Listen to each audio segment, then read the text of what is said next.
Okay, so let's go ahead and take Tara's bedroom and 9 feet long and 8 feet wide.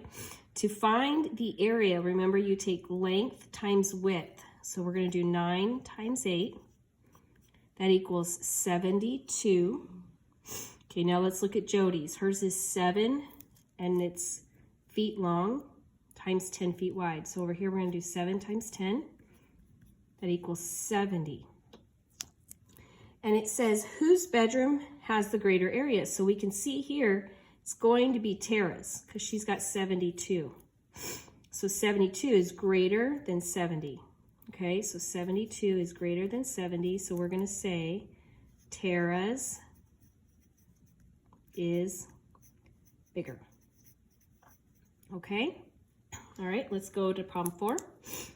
On problem 4, you're going to have a mom or a dad or a babysitter check this one because we're all going to have different answers, okay? So I'm not going to show you this one right now, but if you drew 3 rectangles that have the same perimeter, it's kind of like number 1 and number 2. See how number 1 had the same perimeter and so did number 2? The area just needs to be different, okay? All right, let's flip it over. Okay, on the back, number 1 says, draw a rectangle that has a perimeter of 12 units and an area of 8 square units. So I could do something like this. 1, 2, 3, 4. I'm going to do my area and try that. 5, 6, 7, 8. So there's my area of 8. Let's see if it equals 12 units. 2 on this side, 2 on this side, 4 up here, 4 down here. So this would be 8, 9, 10, 11, 12. It could look like that. Yours may look different. Just make sure you have an area of 8 and that your perimeter is 12, okay? Number 2, find the perimeter and the area and tell which rectangle has the greater area. So let's look at perimeter for A. Here we have 1, 2, 3. 3 over here as well. Across the top, it's 1, 2, 3, 4, 5, 6, 7, 8, 9. Across the bottom, it'll be 9. So now we add that. 9 and 9 is 18. Then we have 20, 21, 22, 23, 24, 25. So your perimeter, whoops, that's not right. That's 18, 19, 20, 21, 22, 23, 24. So it's 24 units. Now your area is how many squares we have inside, but instead of me counting all these little squares, I'm going to take the length times the width. So 3 times 9 is 27 square units. Okay, let's go to rectangle B. For our perimeter, we have 1, 2, 3, 4, 5, 6, 7. So we'll have 7 down here. Now let's check the sides. 1, 2, 3, 4, 5. 5 here, 5 over here. Now let's add that. 5 and 5 is 10, plus 7 would be 17, plus another 7 would be 24. So our perimeter is 24 units.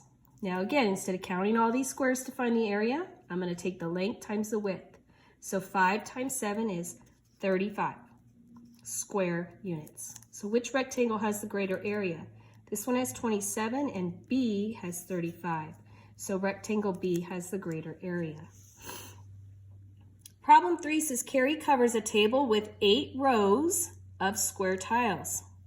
There are 7 tiles in each row. What is the area that Carrie covers in square units? So remember, area can be found if you take your length times your width. So 8 times 7 is 56. And we're going to label it 56 square units. Okay.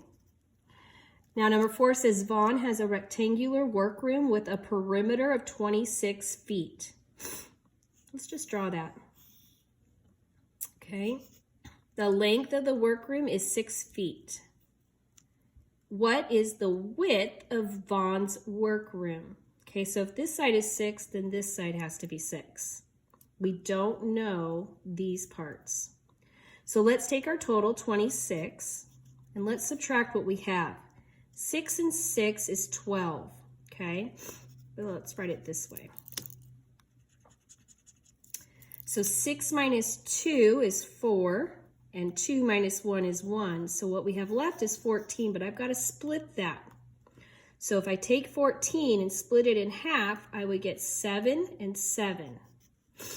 So the width of Vaughn's workroom is 7, and it's measured in feet. So we'll say 7 feet, okay? All right, that's it for now. See you tomorrow.